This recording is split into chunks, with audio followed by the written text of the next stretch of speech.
Hey everybody, my guest today is Dr. Rik Peels, and we're going to talk about atheism. All right, Rik, why don't you introduce yourself? Yeah, so my name is Rik indeed, and I'm a professor at the Vrije Universiteit in Amsterdam, and I'm in philosophy and theology, the two of them. And I'm currently interested in extreme beliefs in particular, as we find them in extremism, fanaticism, fundamentalism, conspiracy theorizing, and the like. So I've got a large project on extreme beliefs, but I also wrote this book on atheism, and I think that's the topic for today. Yes, no, I'm really looking forward to hearing about the book. So, can you summarize what point that you're making or what argument you're making in the book? Right, yeah. So the basic point of the book is that I believe we should revise or revisit the God debate, as I call it. So the debate between theists and atheists on whether there is a God and whether it's rational to believe in God. So I've been engaged to some extent in the God debate, like literally just having debates with atheists in a public setting, for instance, or in journal articles as well. And I do enjoy that, and I do believe in the value of such arguments back and forth. But I've increasingly grown worried that we might be missing out on something. And the book is an attempt to make good on that. And so I started the book with this particular event, this particular evening that really changed things for me. So I was watching a debate between William Lane Craig, well-known apologist and philosopher of religion, and Lewis Wolpert, biologist. It was a large debate, lots of people in the audience, and Craig, as he often does, gave these five well thought through, well structured arguments defending each of the premises and so on.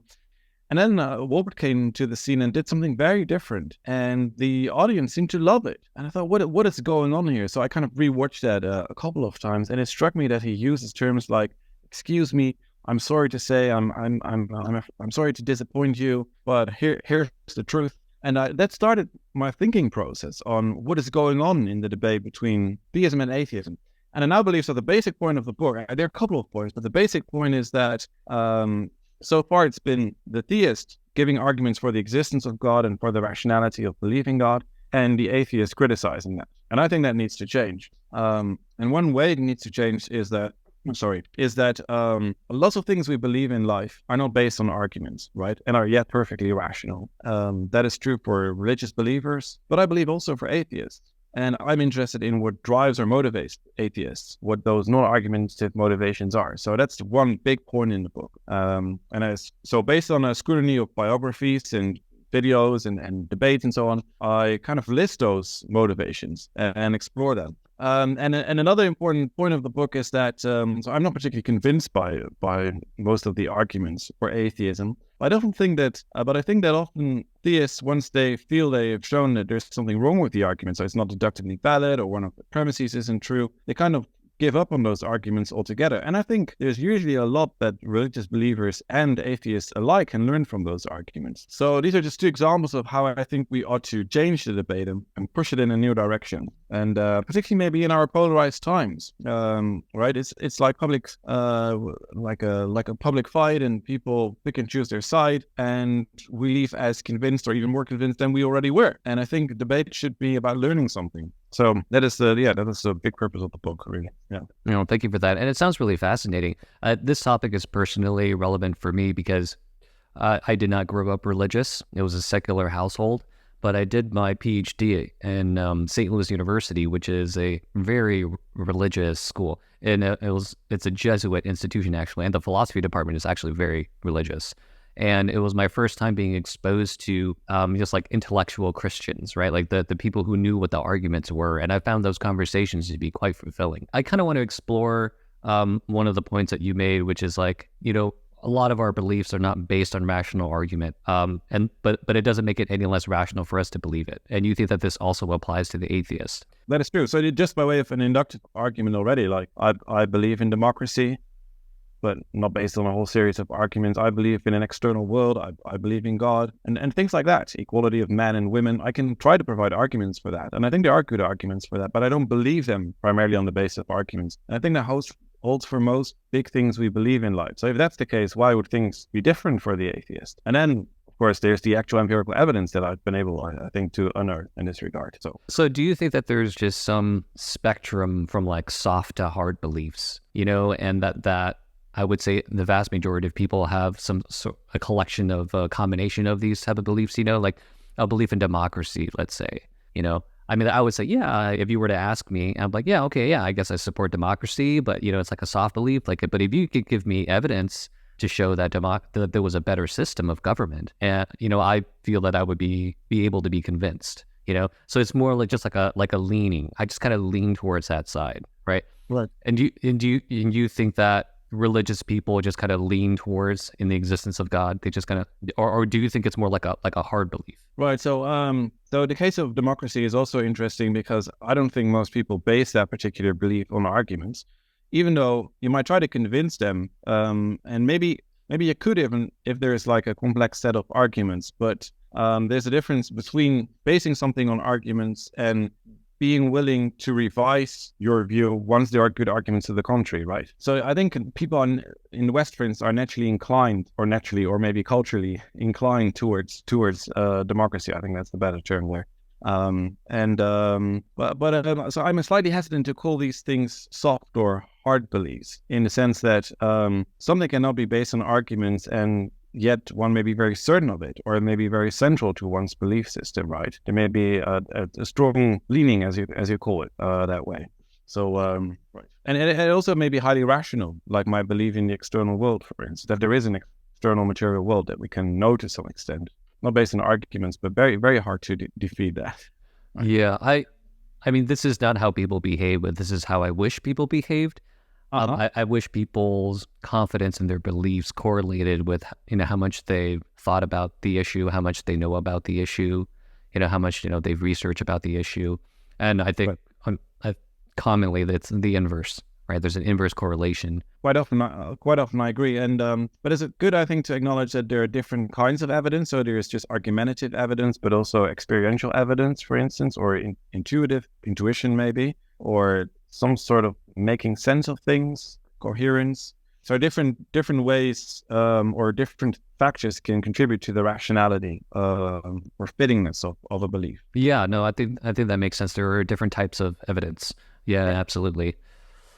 Yeah, I think if you were to ask me like why I don't believe in God, I think it might just be that I just haven't been convinced by the arguments, and perhaps I just don't have that experiential component, right? Like this, I've never experienced some sort of revelation. I've never experienced what I consider to be some sort of calling or any type of spiritual moment in my life, right? So maybe the lack of it is why I don't believe. Right. And I think a lot of people are like that, and that is I think a sensible position, right? And yet at the same time, and we all know that there are people who do believe in God and who claim to have these various kinds of religious experiences.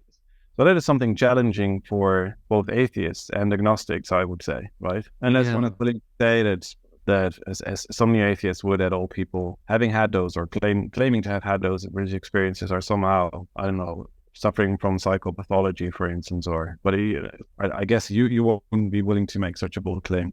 So, yeah, I wouldn't say that. But it raises questions, right? It raises questions. Why would one person have that experience or that kind of experience and another one not? And is that compatible with a perfectly good and just God, let alone the loving God that Christianity portrays, for instance? So I think those are really important questions. So you said that there are a number of reasons why atheists are atheists. And I was wondering that if we could go over maybe like the biggest reasons. Now, perhaps we just covered one. Yeah, the lack of... Well, so I do define atheism more strongly in the book, namely as belief that there is no God. So believe in the absence of God. Whereas I think the way you define it in your case was just like the lack of experience and the corresponding lack of belief in God. And there's of course a big difference between not believing in God and believing that there is no God, right? So the book is more directed in terms of what it studies towards the what's called positive atheism. So the belief that there is no God or that there are no gods. Right. That's basically it. Yeah. So the way I went about was just like reading through biographies or biographical essays. There are various collections also, volumes out there, and some people like the new atheists like Dawkins and Dennett and Hitchens and so on. They describe rather in detail how they came to embrace atheistic belief, right? And what role various kinds of experiences played in their lives. So I just mapped those and present the results. So one that I mentioned in the book is this desire, understandable desire, and in a way laudable desire to think independently. And there is this tacit idea that if you are a religious person's a Christian or a Muslim, there is this set of ideas that you have to buy into, or that you have to submit yourself to this authority, be that, say, the Bible or the Quran or some magisterium or some other institution in a religious organization. And that I would somehow violate autonomous, independent, rigorous intellectual thinking. And clearly there's a point to that, because the church and also the various other kinds of religious organizations, they sometimes have limited people in thinking freely and open-mindedly.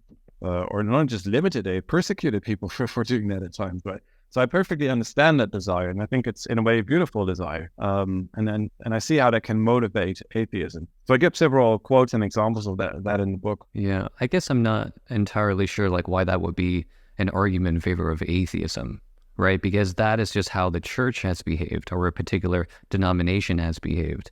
That doesn't tell me that God doesn't exist. Right. But I think a lot of these motivations are exactly like that. So they are not solid, sound, well thought through arguments for being an atheist. They're motivations, so they're more intuitive in a way. So if you read biographies or listen to these videos and podcasts and so on, this is what people actually mention as a reason. That may be irrational, right? But that is what they do mention.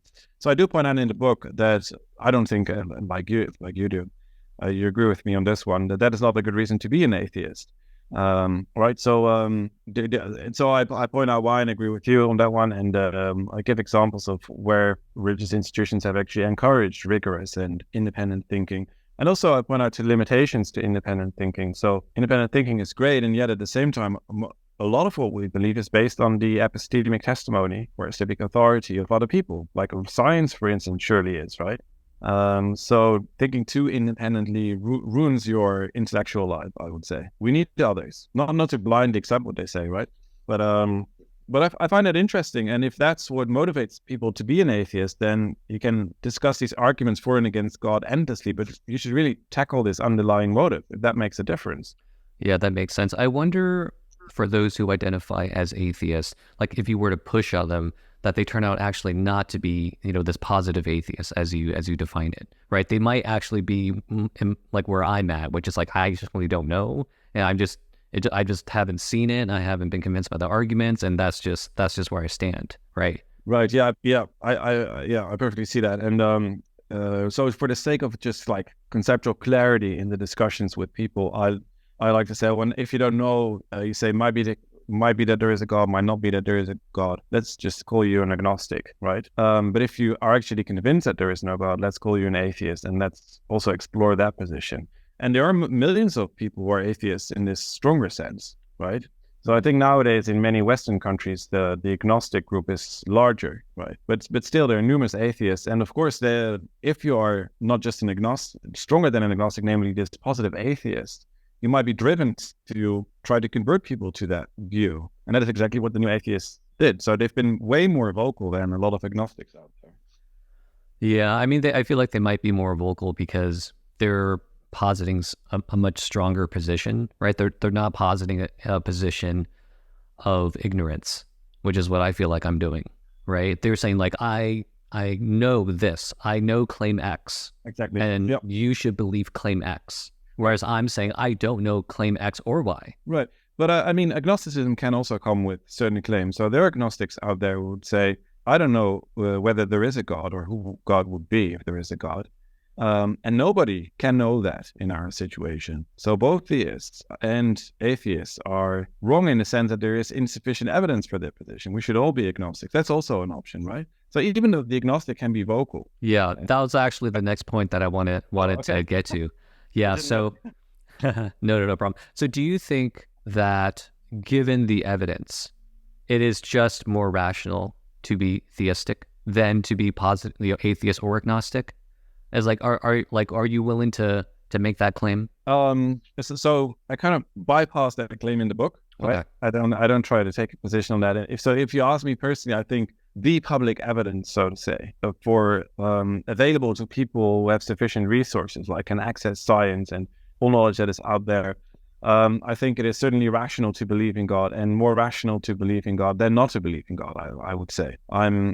Right, that's the position I take. But then on the more context-dependent level, I would say it varies a lot depending on how much access people have to all this information. So most people, of course, on Earth are not fully informed about the current state of the art, so to say, in science. For instance, in cosmology, or on evolutionary theory, or the details of the ontological argument, for instance, right? To give a few examples. And of course, people also have different experiences or lack of experiences, as you just said, right? And that might make a difference. So that has to do with the distinction between objective and subjective rationality. Mm-hmm. But objectively, if you push me, I think theism is the more reasonable position nowadays. Okay. And would you say that part of the reason is this experience component? Right, surely so, yeah. And it's funny, the experience component is both non-argumentative and argumentative.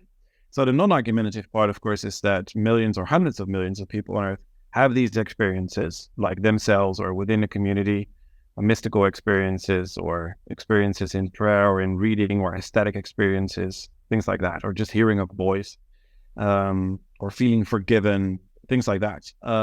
But then the very fact that millions of people who are seemingly healthy and rational, or a lot of them at least, are healthy and rational and reflective, and yet have these experiences, and do believe in God, that provides an argument, I believe. Maybe not a knockdown argument, one that raises the likelihood of the God hypothesis, so to say. Yeah. And I think it would make sense if you think that there is, like, one, if our senses are reliable and we perhaps have this other sense beyond the five senses, maybe there is some sort of like spiritual sense that we possess. Right. And that's, of course, that has become a big thing. Maybe it's honest to say first in philosophy, so the epistemology of religious belief, with people like William Alston, implanting Nicholas Walderstorff with this idea of us having a sensus divinitatis, so an inborn mechanism or faculty that produces belief in God if triggered in the right sorts of circumstances.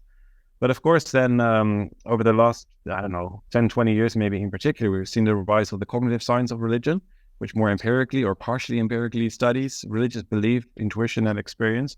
And there we got more empirical evidence to think that people generally have some sort of natural inclination or inborn mechanism towards belief in gods and in the afterlife and in teleology, so there being purpose in nature. So I think that's hard to deny nowadays that is the case. But of course, the question is what explains that? Is there a purely naturalistic explanation for that, or is that compatible with a theistic explanation, or does it require a theistic one? So there's room for debate. Yeah. Yeah. But the some sort of mechanism, or I don't like that sounds too mechanistic to me, unsurprisingly, but some sort of device or faculty or belief production system, however you want to call it, seems inevitable nowadays, right? To believe that there is such a thing. There's plenty of empirical evidence for that. Yeah. So something that you mentioned earlier is that an agnostic could also, have a loud voice and say that this stuff is just unknowable, right? Right. And I can kind of see that position, but then that's also not a hard belief of mine, right? It's like, I don't even know if it's unknowable. Like there's like this other level that I'm at that's just like, I'm just not comfortable saying either or, I think that they're like, for me personally, well, when I look at the arguments, I do quickly arrive at the conclusion, I don't know, right? It's like, there's got to be this uncaused cause. I'm like, yeah, I kind of makes sense. Like, I don't like the idea of an infinite regress, but if you ask me if it's impossible, I'm like, maybe, Right. So maybe you're something close to like a second order agnostic as well then. Perhaps, yeah. So you don't think you know that there is a God, or that you know that there is no God, but also you're not sure whether we can know that, or whether we can know that there is a God. Yeah, because I remember encountering this issue when I was reading William Lane Craig. He was, given the Kalam argument, right? And he's like, the reason why to think that this uncaused cause is a person, it's because the universe began to exist, right? It began at a particular point, and prior to that, it didn't exist. But if it was just mechanistic, it would have always existed, right? So it looks like somebody chose. It was like a choice being made or something like that. And then I was like, okay, I see what he's saying, but I just don't know. I don't know if that's the case. I don't know if you actually have to be a person you know? Well, but something immaterial beyond time and space with causal powers to bring about a universe, that's still a big thing in say, a naturalistic worldview, right? So Yeah, a lot of this stuff is just these questions are so grand, and I just don't know if we even have the capacity to answer them. And I know like and that those type of questions, I feel like scientists are interested in as well, right? Like scientists want to know how the universe began, right? And that, maybe there are infinite universes, they just kind of popping out of existence or something like that. I don't know. I don't understand what they're saying. Okay. But even when they were talking, I'm not sure they always do, actually. And that kind of gets to my worry, which is that it may not be understandable, right? If we're talking about what came before everything that we know exists, it's like, I don't know, like at that point, I feel like it's just like a hypothesis. Right. Well, so I think what you point to calls for some sort of humility and modesty. But at the same time, there's some things we can lean on. For instance, we've got the data from science, right? And sometimes there's triangulation, so different methods point in the same direction. We've got like a priori considerations. So for instance, we do also believe in numbers and propositions and properties and sets and so on, right? Immaterial abstract objects. So we can use that in our argumentation. We've got concepts like the concept of a person, right? Which I believe is different from a concept of a human being. So I see how it calls for modesty, but I don't see how it entails some sort of full-blown skepticism about our ability to know about these things. Yeah. I mean, and I almost feel like it's quite natural for us to use the concepts that we already have to understand the unknown, right? I feel like I would do that too. At least it's a natural inclination of mine. But I think the way that I'm looking at it is that all the concepts and all of our understanding, all of our knowledge that we have, it's within the universe that we live in. And we're trying to understand something beyond that. It's like, let's say that I have this box, okay? And I tell you that whatever is in this box is unlike anything that you have ever experienced. It doesn't exist in this universe. And you're trying to like hypothesize what's in this box, right? It's like, oh, it could be a cat, it could be a dog, right? And it's like, well, I guess it could be a living thing, right? And then we can use more abstractions to make it more reasonable, right? Either something's living or it is not living, right? There are just logical propositions that we can propose, right? And then try to kind of like triangulate with reason to figure out what's in this box. Right. Yeah. So I've got to say, I think of this slightly differently. So you said all we know is the cosmos, and then we got to extend to this unknown thing. And my picture of reality is quite different. So I think the first, maybe knowledge about God is there from the very start for a lot of people, right? If the cognitive science of religion is right. There's knowledge of immaterial entities like numbers and propositions and properties and sets and so on. There's maybe also knowledge of necessary truths like moral truths maybe, or mathematical truths or logical truths, right? So, and this is, I think, all knowledge that we have, apart from the contingent empirical knowledge about the material world that we live in, right? So I consider it more as a package rather than extending knowledge to something entirely unknown. And of course, God is different, or claimed to be different than a lot of what we know, and in a way, everything else that we know, right? And this has been, of course, a big topic in scholastic debates, for instance, right? What that means for our comparison or our ability to speak about God, whether it is essentially, for instance, metaphorical rather than literal, or whether it's still another option, right? So I approach this slightly differently. Yeah, and I think the example that you gave, where there's a box that you hold in your hands. I mean, what else can we do than kind of reason from the knowledge that we have about both about material and about immaterial objects, right? And there are certain things we can know about the thing in the box. For instance, if it's a material object, it won't be larger than the box. Right? That sounds trivial, right? But there are certain things we can know. And the difference, I would say, between that particular situation and our current situation is that apparently the thing in the box doesn't do much. Whereas, of course, on theism, God has revealed himself in various ways. The very cosmos being one of them, right? It speaks to who God is. So, yeah, but that's how I would respond to that. Yeah. I mean, I'm still trying to figure this out as I go along. But right. So are we all, Jason, in a way, right? Yeah, yeah. And that's what I want to keep pushing in the book. Like, it's not as if the one person knows and the other person is just mistaken. I mean, it may be the case that one knows and the other is mistaken, but it's also a joint search. We're all searching in life and struggling and making mistakes and revising, hopefully, our beliefs and ideas, right? So anyway. Yeah. So I'm not so much of a skeptic that I deny the existence of an external reality. I can see and understand the motivation behind it. It's like, all we have is our perceptions of things. Like, okay, I get that. But I would say my position is almost an extension of that skepticism. So instead of our limited understanding restricted to our, being restricted to our brains, our understanding is restricted to what exists in our universe. So that becomes the limit, the epistemic limit, right? So if you were to ask a science question about what the laws of physics would be in a different universe, I'm not so sure if that's knowable. Like, I don't know how much that we can use the understanding that we've gained within our universe and apply it to, and have it be true in other universes. You know what I mean?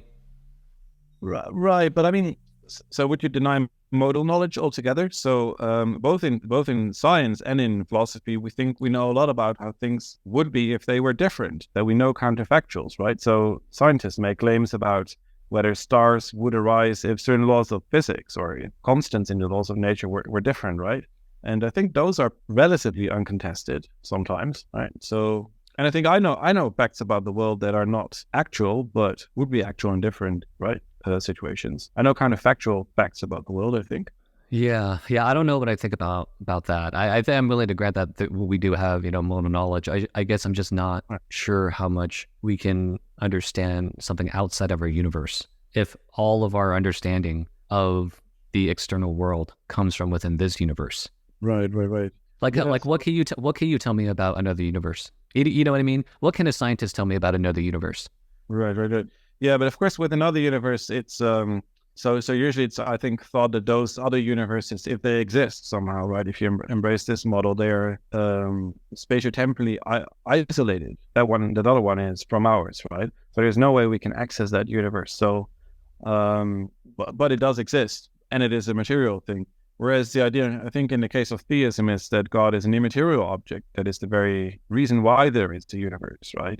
And so God doesn't even exist outside of the cosmos. It's more like he is the prime being, and he is immaterial. And then there is the material cosmos, or maybe multiple cosmos. Who knows, right? Yeah. I don't do metaphysics, so there are metaphysical questions that I haven't thought about. I think one thing that I've heard about God is that he's supposed to exist outside of space-time, but I don't know exactly what that means. That can't mean that he doesn't have access to us and it can't affect our behavior, right? But it's somehow he's independent from our universe. Right, but so there are different views on that, though. So some people think that, and sometimes they use this nice distinguish that you have in English but not in Dutch, between eternal and everlasting. So some people say that God is eternal in the sense, like that would be Boethius's view, or Aquinas, that God is fully outside of time and sees all moments in time at once.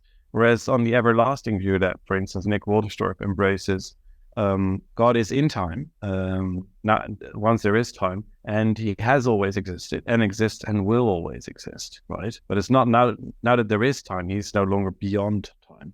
So those are two different views, and I take it they are just different, in a way, theologies that are thought to be both compatible with perfect being theology. It's just a different model of how one thinks of the relation between God and time. Mm-hmm. It was interesting. I've had so many discussions about religion and God with my Christian philosopher friends. I always find it fascinating, especially when they disagree with each other. Because the program that I was in, it was like half Catholic and half Protestant. Of course, it doesn't give me confidence that a religion possesses the truth if its members disagree over fundamental things. You know what I mean? But again, that doesn't mean that it's false. Doesn't mean that it's false, right? Every Christian could have a separate belief. Doesn't mean that God doesn't exist. Doesn't mean that Christianity is false. And of course, there's some commonality. Yeah, even between the people in your class, I guess, right? Yeah, there's got to be that God exists. They all agree that God exists, and that God is good, and that God has revealed Himself, and that. Okay, so this is what I wanted to bring up. I had a conversation with one of my friends, and he's, as far as I know, he's very, very Christian, but he doesn't think that God is all good. Oh, right. And then it kind of blew my mind. I was just like, wait. I thought you had to believe that, you know? Like it just hit, we were like, I'm over for his like Thanksgiving party or something like that. He just kind of like, we started talking about this. And I was like, wait, like why? And he's convinced by the Euthyphro dilemma. And that's just, and I'm just like, wait, I thought the response is that it comes from his nature. It comes from God's nature. That's the response. And yeah, and then his response was, well, his nature could have been different. Could have been different. Right, or different, or evil even. Yeah, or I guess. And then I suspect that the response to that is that it is impossible for his nature to be different. Right. Yeah, and that is, I think, the common view. I mean, the way you just spelled it out is already pretty philosophical and beyond what most religious believers on earth can maybe even grasp, right? Yes, I think what you could call the Catholic view, not Roman Catholic, but the Catholic as in the widely shared across numerous different Christian churches view is that God is perfect in all regards, and moral goodness an essential moral goodness is one of them. There can be divergence, for instance, on whether God perfectly knows the future, as in open theism, right? For instance, so a lot of open theists would deny that God knows future free human actions, or at least some of them he does know, maybe all of them. And yet God is omniscient because he knows everything that can possibly be known. So it's no limitation to his omniscience. So there can be divergence of opinion on that, because they would all say that God is still perfectly good in this regard. Whereas what you just sketched, that seems to be a violation of the core of the Christian credo, so to say. Right? Yeah, credo. That's why I was surprised. Yeah, I would feel uncomfortable. For me, that would be a core tenet. I'd be surprised. Yeah, maybe even more so than with we've got like in liberation theology or other kinds of theologies. There's this idea that God may not be omnipotent, or that we should drastically revise our conception of omnipotence. And there, I already feel uncomfortable. But if we started questioning God's goodness, then I feel like we're abandoning not just Christianity but theism. Yeah. I wish we had more conversations, but we didn't have the chance. Cause I really wanted to dive deeper into his thinking, because I'm just like, if you don't think that he's all good, why would you worship him? That was my first question. And but anyway, we didn't have a chance to explore that more.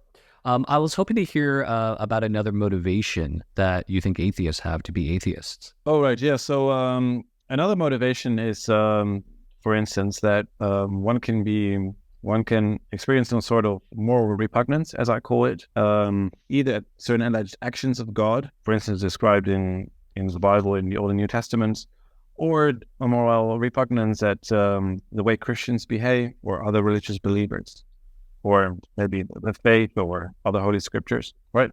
So and that is often described, it struck me, in various writings of atheists. And I think there's something weird about that, as you'll recognize straight away. So if one is abhorred by something religious believers or God does, I think the natural response is not to become an atheist.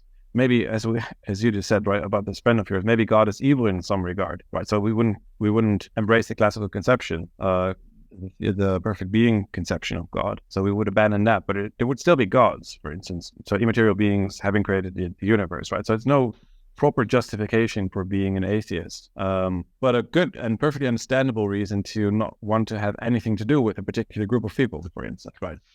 So that plays a role. And but often I think things really go wrong. So one example I give in the book is a passage by Richard Dawkins in which he describes his repugnance at the story of Jephthah in the Bible. So can you tell me about that story? Yeah, it's one of the judges in the Old Testament. And there's this battle, and at some point he kind of recklessly promises to offer the purse. So he has this battle, and he says, if I win the battle, then when I return, I will sacrifice the first person that I encounter, right? So he goes out, he wins the battle, and when he returns, the first person to run out towards him is his own daughter, right? And some people have tried to kind of play down what is described there then, but I think most Old Testament scholars are on board with this. The only proper way to understand this is that he, in the end, does sacrifice his daughter.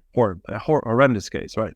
And understandably, Dawkins is abhorred by that. So you think it's utterly immoral, and he's fully right about that. But he makes the crucial mistake of thinking that is somehow lauded or supported or agreed upon by the biblical authors at that point. But if you look at the chapters at large, so this being part of the book of Judges, it's actually clearly and obviously meant as a case that shows the kind of moral deterioration in Israel going on at the time, right? So just reading up a bit on those numerous commentaries on Judges would show them that straight away. So I think in a way, just a mistake what goes on there, right? I see. And other cases are maybe more challenging, where I think people are to some extent rightly baffled. I feel sometimes baffled at, of course, things the church has done, but also like certain stories in the Bible, and they just there are obvious examples like Deuteronomy 7, where God orders to kill all the inhabitants of Canaan, right? So what should we make of that? That just seems plain genocide, right? So there are really hard and tough questions there. I've heard of that story before as well, but I feel like there are just so many claims that are usually attached to each other that don't have to be attached to each other, right? Because you could say, well, that's just that's like not really what God ordered. That's a mistake in the Bible. You could say that. Yep. Yeah, you could. Yeah. So that is in a way an easy way out, right? So but of course a lot of Christians, in this case Christians, would feel uncomfortable with that, right? That easy way out. So maybe we should reinterpret what's going on there, or but I think no matter how you twist it, it won't be a good argument for atheism. Yeah, no, I definitely I see that. It's almost in a sense that the atheist motivation is the negation of what the theist is proposing, right? It's like a reactionary response. Reactionary, and I think we shouldn't be too harsh on that, because who doesn't every now and then react reactionarily towards something, right? That's a human thing to do. But at the same time, I mean, the people I quote are well-known scholars writing books about this, right? Influencing others. So I think we can properly like zoom in on a passage and assess that publicly and show where things go wrong. Mm-hmm. Yeah. I guess if I really wanted to read about atheism and read good arguments in favor of atheism, it probably wouldn't be written by scientists. I would read philosophers and who have some history of like theology or something like that, because if I want to read a criticism, I want to read the best one. Yeah, that makes sense. Yeah, I mean, empirically informed philosophical arguments by atheists. Yeah, and they are out there, of course, and those are fantastic in a way.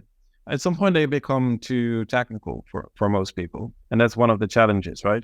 So it seems to me that to the extent that people are influenced by arguments, they're usually influenced by the sort of rough and ready versions of the problem of evil and the problem of divine hiddenness. Maybe those two in particular, right?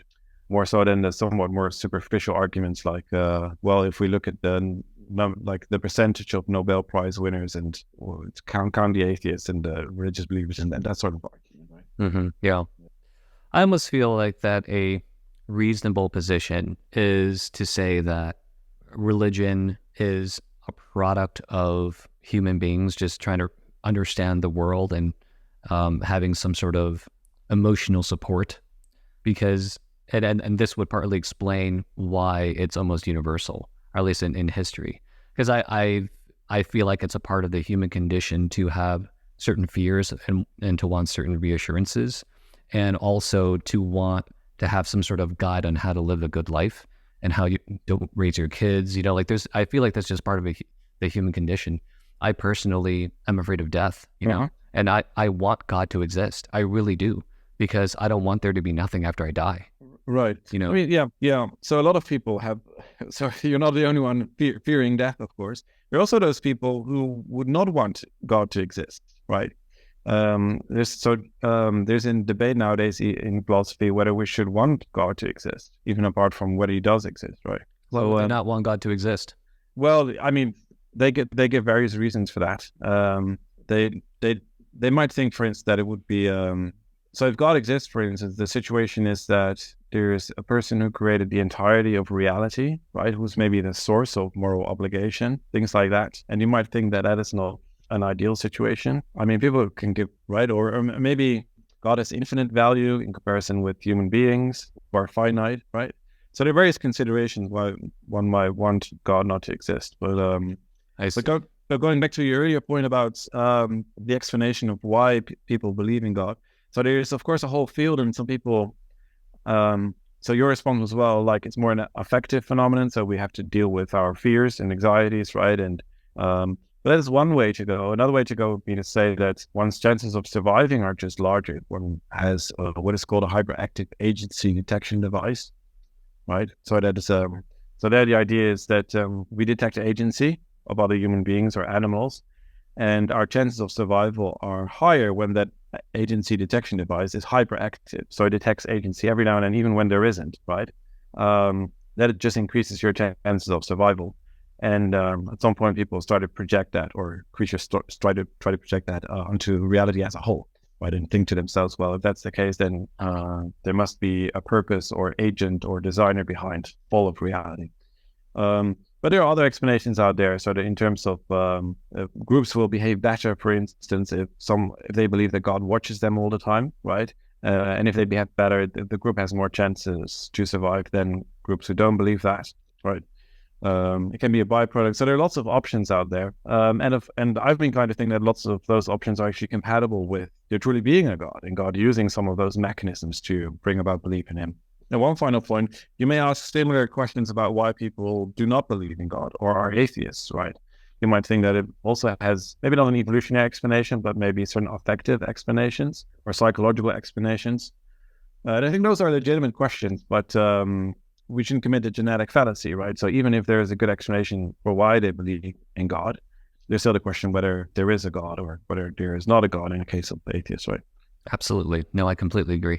I almost think that, I don't know, this is me hypothesizing about, parallel worlds. So, I'm not that comfortable doing that to begin with, but I'm going to do it right now. Like imagine a world where people were not religious. I feel that if that world were to exist, you wouldn't have atheists. I almost feel like you need religion to be a thing first, and for atheists to kind of react to that position. I don't know, because so let's say that nobody believed that there was a person who created the universe, right? Oh. I feel like if nobody believed that, why would somebody think, I don't believe that there is a person who created the universe, right? That would be, it just seems kind of weird to posit that position. Right. Well, I guess, in order for one to be a positive atheist, so to believe that there is no God, one needs to have the concept of a God, right? In order to have the concept of God, it needs to be something that I guess is mentioned or discussed every now and then, right? But maybe it's the case in that society that somehow the concept is around and people have discussed it, and a lot of them ended up being agnostics. At some point, people ended up being atheists. That could be the case. Maybe in the same way as maybe it's imaginable that at some point people start to discuss the question whether there is like life, like alien life, right, extraterrestrial life, and all people at some point they just suspend judgment. They say maybe there is and maybe there is, but there's no evidence for it whatsoever. There are no believers, right? Nobody believes that there is extraterrestrial life. And at some point, people started to think, well, I think there's, for instance, if there was alien life, extraterrestrial life, they would have visited us by now. So they become the equivalent to atheists, right? So I think it's imaginable. But of course, yeah, so it needs to be a topic of discussion and conversation. Yeah. Right. But that being said, Jason, I think it's hard to imagine, so you said it's a community of human beings, right? So it's a community of agents with maybe some extent of free will, with the possibility for reflection, with moral values, beings that confer meaning. They are material, they are limited, they live in a material world. So for them not to think about what the origin of that world is and what their place in it is, that is a bit hard to imagine. It is hard to imagine. Right. So I'm afraid that the God question will pop up in any scenario that is remotely like ours. Yeah, it's just, again, right, I feel like there are deep desires to have an understanding of the external world, and one traditional way of doing that is attributing agency, right? Right. This happened because God is angry or something like that.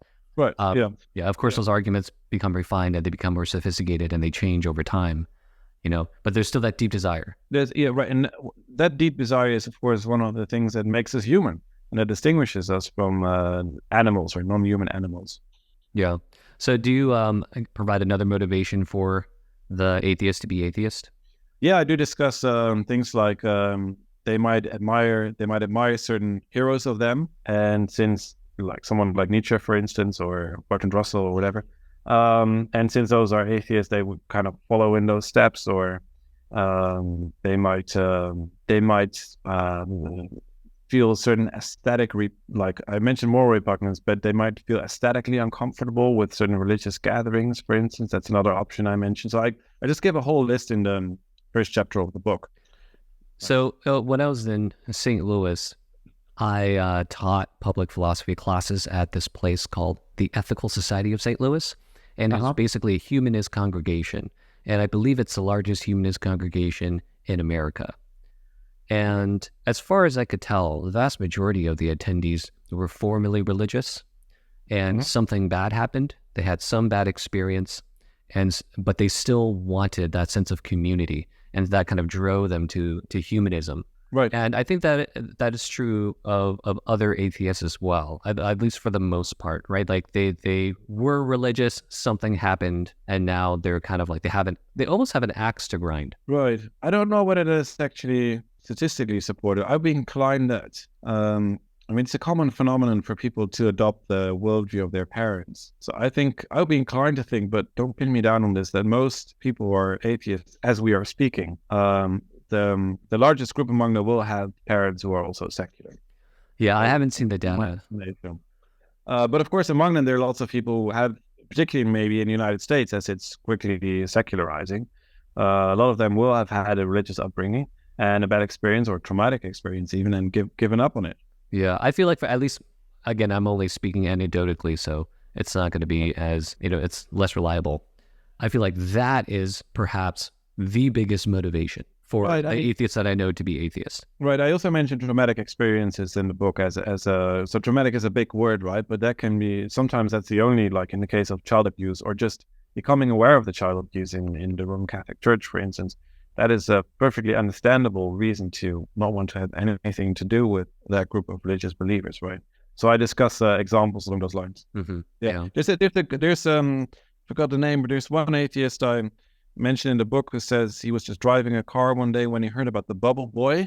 So that was a boy with a particular rare disease, which necessitated him being surrounded by a bubble so that no bacteria could come in. And he lived in that bubble for years, so his parents couldn't even hug him. And at some point, I think he became really ill, and it was clear that he was about to die. So they breached the bubble and they hugged him, and then he died. And that story was described on the radio. And this atheist heard that story while he was driving, and he says in his description, like, something in me snapped, and that was the moment, like, atheism kind of solidified in him. So it can be one's own experience, but also the traumatic experiences of others that one hears of, which it wasn't an argument. It was something like spontaneous and direct, like there is no God. Yeah. I mean, that sounds like a case of, the problem of evil, right? It's just like, oh, how could God allow this? This is just proof. This is definitive proof that God doesn't exist, or that God isn't all good. Right. But it's a bit different from the kind of classical problem of evil in that it has an argumentative structure. So a perfectly good God wouldn't allow this, and yet this happens, or not this to this degree, or something along those lines. Whereas here it was more spontaneous and automatic. Something snapped in him, so he describes it as emotional experience as well. So I discuss that in the book and what that means. And one other thing I try to push in the book is that in this regard, there might be a structural dissimilarity or asymmetry, I call it, between theism on the one hand and atheism on the other hand. So I suggest that atheism may be rational, but if so, it needs arguments in support of the non-existence of God. Whereas theism might be rendered rational by various kinds of experiences and by arguments. But there's a crucial dissimilarity between the two. Interesting. Okay, and you think that it just follows from background assumptions, right? Because if you're a theist and you believe in God, and wants us to worship Him, so it would make sense for Him to reach out to us in some sense. It would make sense for us to have experiences, divine experiences. Whereas in the atheist worldview, that wouldn't exist, and so they can't rely on experiences. Exactly. Yeah. So if exactly the way you put it. So if there is a God, there can be something like a sensus divinitatis, or God. I mean, God doesn't prefer people with an IQ over 120 or 130. We can grasp these, like the ontological argument, right? If God is perfectly good, He would love all human beings, and somehow, in one way or another, sooner or later, I guess, reach out to them. And so God will give experiences. of various kinds, presumably. That is not an unlikely story. But what is a story to be told in terms of tracking the truth about the existence of God when there is no God and you are an atheist? Sometimes I can believe in the non-existence of things, and that can be rational without any argument. So I can, for instance, straight away see that there is no lion on my desk right now, right? But that is because the desk is a limited material object that I can oversee with one glance. I see straight away that there is no lion. But reality is not like that. I can't see straight away that there is no God. I might try to argue, for instance, that various alleged properties of God are incompatible with one another so that the concept is incoherent. But clearly that requires argumentation of some kind. And the problem of evil, also requires argumentation. So, so this is this similarity that I don't think someone else has noticed. But I give a bit of a more detailed argument for that in the book. Yeah, no, thank you for that. Yeah, I think that makes a lot of sense, right? You can't just rely on your experiences if you in the atheistic worldview. At least I don't see how they could do that. It sounds like that they would have to provide some sort of argument or some empirical argument as to why God doesn't exist, and I don't know if that's doable. That's just my original position. Right, and I think, Jason, that is actually quite important because it's a building block in my argument, right? So I say a lot of atheists are actually not so much motivated by these arguments, but by these underlying traumatic experiences, for instance, or desire for independent thinking and the like. But only arguments can render the atheistic position rational. So there's a tension between those two things, and that will have ramifications. And I think if we can honestly explore that, as well as the theistic arguments and theistic experiences in public debates, that will really improve the public debate and make it more honest and more interesting. Yeah. No, thank you. I think it's a good place to wrap things up. Okay, good. Yeah, thank you so much for joining me today. Well, it was my pleasure. I really enjoyed our conversation.